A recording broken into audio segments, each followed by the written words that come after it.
Good afternoon. It's Thursday, the 16th of February. I'm Yael Shir, and this is IBA News, broadcasting live from Jerusalem. U.S. President Donald Trump and Prime Minister Benjamin Netanyahu will continue striving to reach mutual understandings on the settlement activity following the first face-to-face meeting between the two leaders. At a joint press conference, best described as one of mutual compliments and handshakes, the two leaders saw eye to eye on dealing with the Iranian nuclear threat. Trump's take on the Israeli-Palestinian conflict showed just how much his administration had departed from former U.S. policy. Although he urged Israel to hold back on settlement construction, Trump emphasized that the U.S. will no longer insist on a Palestinian state as part of a peace accord between Israel and the Palestinians. He said it is up to the two sides to agree on a two-state solution or one unified state.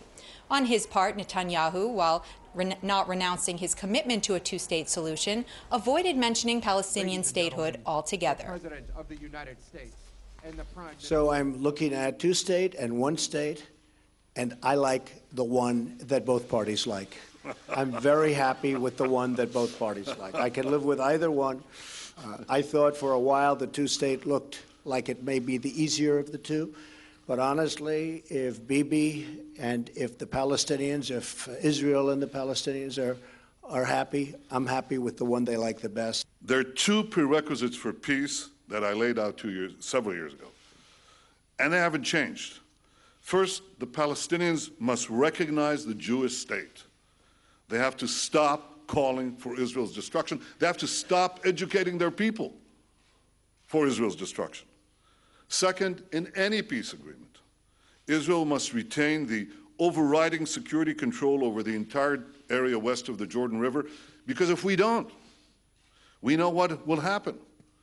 Because otherwise, we'll get another radical Islamic terrorist state in the Palestinian areas, exploding the peace, exploding the Middle East. We have to look for new ways, new ideas on how to reinstate them and how to move peace forward. And I believe that the great opportunity for peace comes from a regional approach, from involving our newfound Arab partners in the pursuit of a broader peace and peace with the Palestinians. The Israelis are going to have to show some flexibility, which is hard. It's hard to do. They're going to have to show the fact that they really want to make a deal. I think our new concept that we've been discussing actually for a while is something that allows them to show more flexibility than they have in the past, because you have a lot bigger canvas to play with. And I think they'll do that. I think they very much would like to make a deal, or I wouldn't be happy, and I wouldn't be here, and I wouldn't be as optimistic as I am. I really think I can tell you from the standpoint of Bibi and from the standpoint of Israel, I really believe they want to make a deal, and they'd like to see the big deal. I think the Palestinians have to get rid of some of that hate that they're taught from a very young age. They're taught tremendous hate.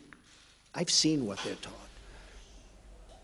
Following his meeting with President Trump, Prime Minister Netanyahu told reporters at Blair House that among the issues discussed were recognizing Israel's sovereignty on the Golan Heights, the situation in Syria, and settlement construction. He asked Trump to formally recognize the Golan Heights as part of Israel and described Trump's reaction as, quote, not earth-shattering. He emphasized that Israel has no intention of getting involved in the Syrian civil war. Referring to Trump's request that Israel ease up on settlement activity, Netanyahu told reporters that while building in Jerusalem will continue, the question remains as to how to move forward with settlement construction in Judea and Samaria. When asked about the possibility for annexation, Netanyahu said he will examine the possibility of a settlement freeze. Prime Minister Netanyahu received a warm welcome on Capitol Hill, telling a group of senators that relations between the two countries has never been stronger. He also expressed hope to find common ground in dealing with the settlement activities. He later sat down for talks with Speaker of the House, Paul Ryan.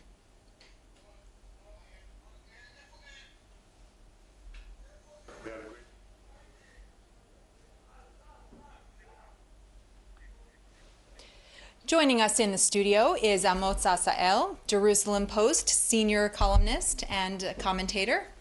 Amotz, In your opinion, what can we deduce from last night's press conference, and how do you think it presented Trump in regards to his knowledge of the Israeli-Palestinian conflict? Well, Yael, a quarter of a century of an American faith in the two-state solution has come to an end.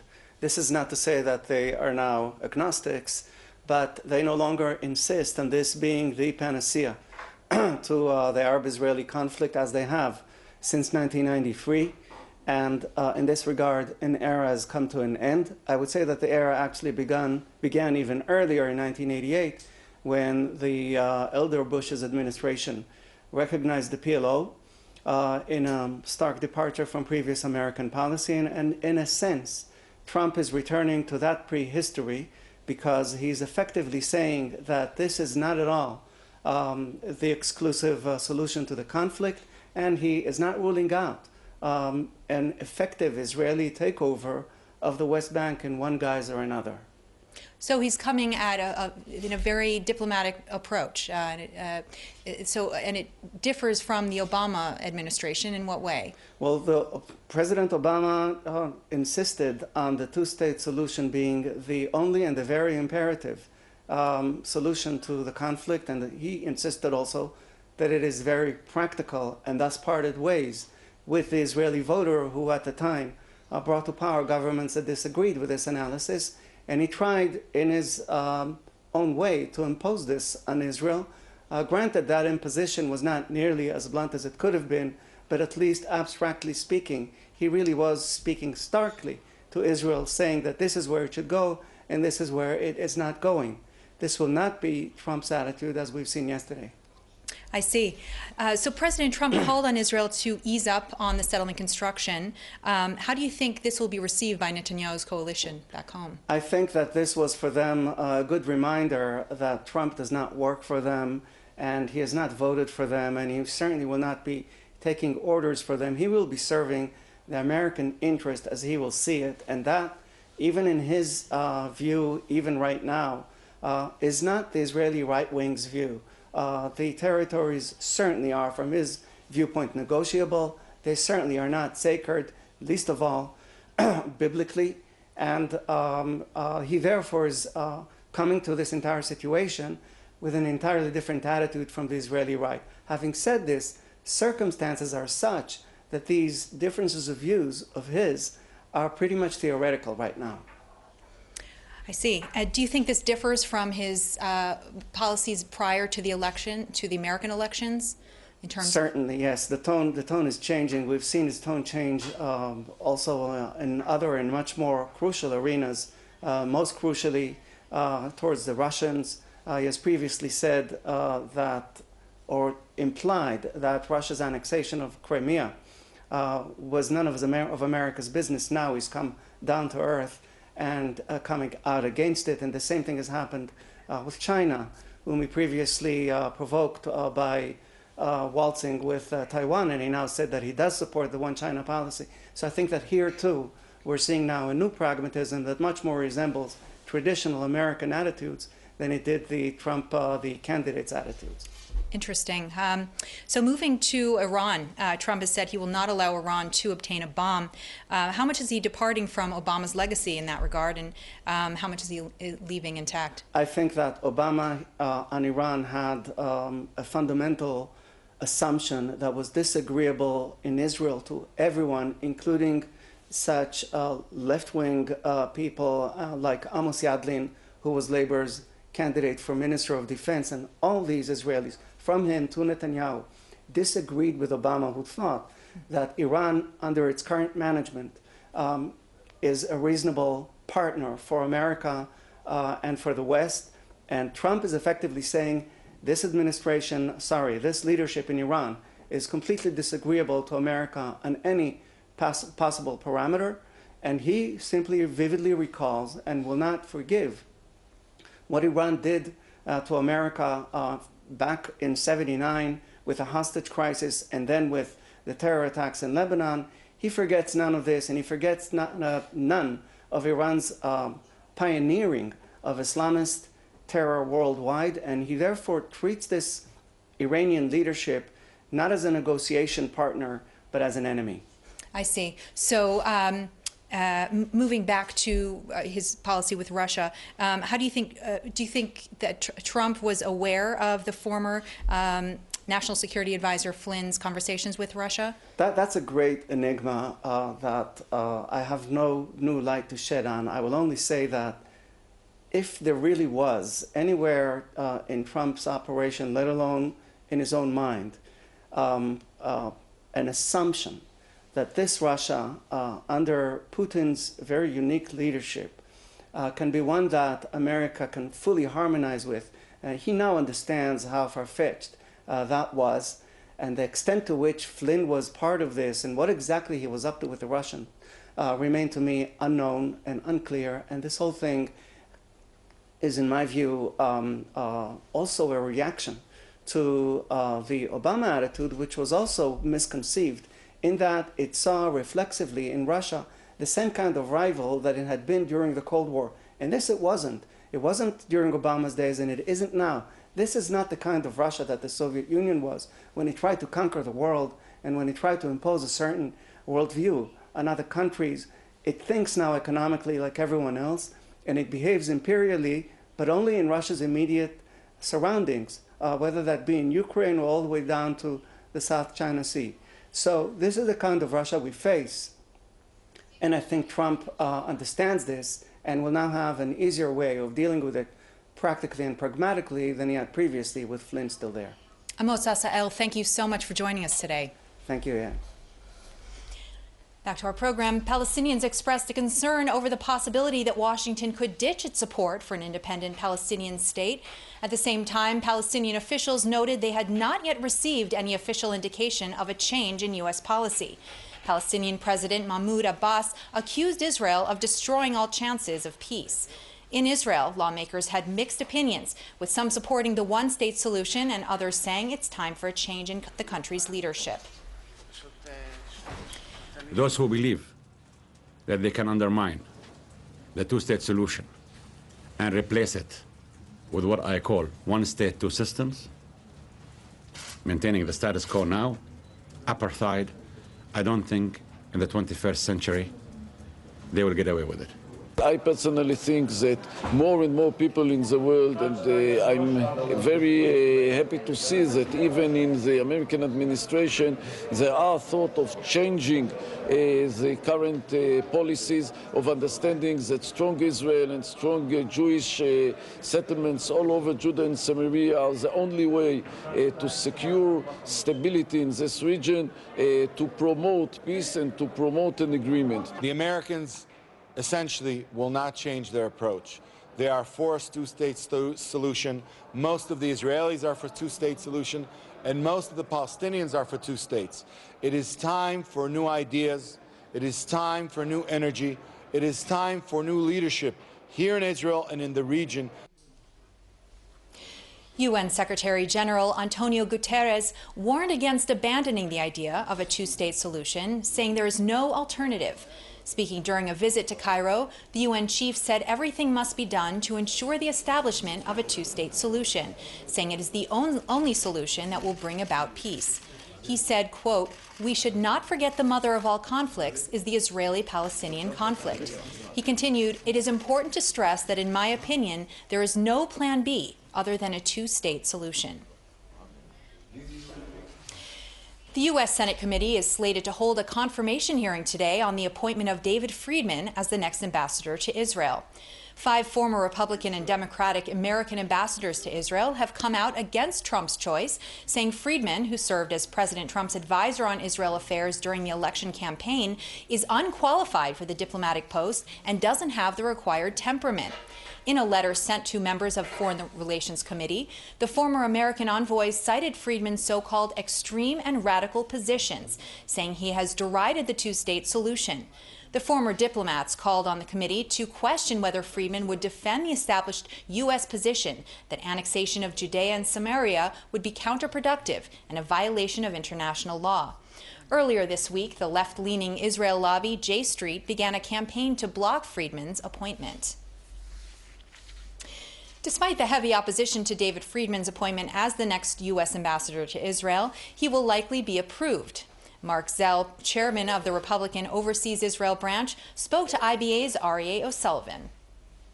I take the opposition to David Friedman very seriously. It's misguided, it's wrong, it's bad for the American Jewish community, it's bad for Israel, it's bad for the United States. But it's a free country, and they're entitled to take whatever position they want to take. And we will take the position that they're wrong, and we will do everything we can within the limits of the law and the Constitution to rebut what they're saying. But David Friedman is going to have his hearing Thursday at 10 a.m. Washington time before the Senate Foreign Relations Committee. I believe there's going to be some very hard-hitting questions aimed at him by the Democratic progressives. But at the end of the day, I believe he will be approved. U.S. President Donald Trump stunned many in the Jewish community yesterday by evading a question about anti-Semitism, opting instead to boast about his Electoral College victory. Responding to the president's comments, the Anti-Defamation League tweeted that it was, quote, troubling that the president failed to condemn the real issue of anti-Semitism in the U.S. today. According to the Southern Poverty Law Center, the past year has seen a dramatic increase in the number of hate groups operated in the U.S. Well, I just want to say that we are, very honored by the victory that we had, 306 Electoral College votes. We were not supposed to crack 220. You know that, right? There was no way to 221, but then they said there's no way to 270. And there's tremendous enthusiasm out there. I think one of the reasons I won the election is we have a very, very divided nation, very divided. And hopefully I'll be able to do something about that. And it was something that was very important to me.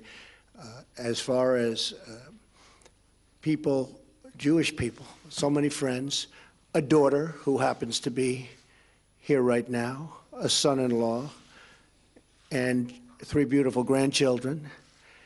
I think that you're going to see a lot different United States of America over the next 3, 4, or 8 years. I think a lot of good things are happening. A new report by the Pew Research Center on perception towards different religions in the United States indicates that Americans have more positive feelings towards Jews. This despite the recent upsurge in the number of hate groups operating in the country and the recent escalation in bomb threats against Jewish community centers. Some 4,000 people participated in the survey, which rated the denominations from 0 to 100. The findings show that Jews and Catholics continue to be among the groups to receive warm ratings, with evangelical Christians coming in close. Ratings for Muslims were slightly higher than last survey, which was conducted in 2014, and Mormons, Hindus, and Buddhists also received warmer ratings than in previous years. Back here at home, bereaved families, President Reuven Rivlin and Chief of Staff Gadi Eisenkot were among hundreds who attended yesterday's memorial service, marking the 20th anniversary of the most devastating air disaster in the country, in which 2 military helicopters collided and took the lives of 73 soldiers. The service took place in Kibbutz Dafna, where a memorial for the soldiers has been set up with 73 boulders, marking their names surrounding a reflection pool. Rivlin expressed that the fallen reflect Israel as society as a whole. Jews, Druze, and Bedouin, secular and religious, from all communities, cities, kibbutzim and moshavim, the center and the periphery, and sons who were a cross-section of society. Rivlin said, quote, "We carry the horrifying words, helicopter disaster, etched in our hearts forever." In a written message, Netanyahu also paid tribute to the families, assuring them that their sons had not died in vain. Peruvian authorities have approved an Israeli request to ship 100 blood units to 22-year-old Israeli tourist Zohar Katz, who is currently hospitalized in Lima in critical condition after contracting an aggressive infection from an insect bite. A paramedic from Israel's Magen David Dome service has left for Peru with the blood units and is set to arrive in Lima later today. Over the past 2 days, Katz's condition has improved slightly and she has regained consciousness. However, doctors hope the additional blood units will further stabilize her condition so that she'll be able to fly back to Israel for further treatment. It appears the ongoing labor crisis surrounding Israel's national airline carrier, El Al, is finally nearing its end. Following a night of intensive negotiations at the Histadrut Labor Federation headquarters in Tel Aviv, the company's management and the pilots have reportedly come to an agreement. El Al issued a statement saying it was satisfied with the arrangements that will bring an end to the contested retirement issue with the pilots. At the same time, the airline apologized to its passengers for the string of inconveniences they had recently experienced. For the past several months, pilots have staged numerous work sanctions over their demands for better wages and pension rights. The sanctions led to the canceling and delaying of dozens of flights, which led many passengers to abandon the airline entirely. According to the latest deal, the pilots committed to working regularly without further disruptions and demands until August of 2018. The Swedish furniture company IKEA in Israel is distributing a new catalog that caters to the ultra-Orthodox community. There are no images of women in the catalog, which focuses on the needs for religious families, such as bookcases to hold religious books, baby cribs, and bunk beds. Some of the tables featured in the magazine were decked out for the Shabbat meal. Other images showed fathers holding their sons and captions which called to savor families' togetherness. In local money matters, shares were mixed on the Tel Aviv Stock Exchange while the shekel was mixed in foreign currency trading.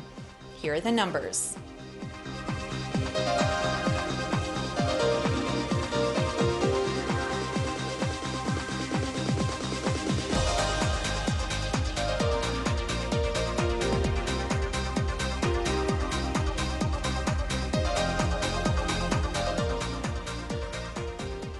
Turning to the weather, the forecast is calling for unseasonably cool temperatures tonight and tomorrow with partly cloudy skies. Here's a look at the highs and lows at home and abroad for the next 24 hours.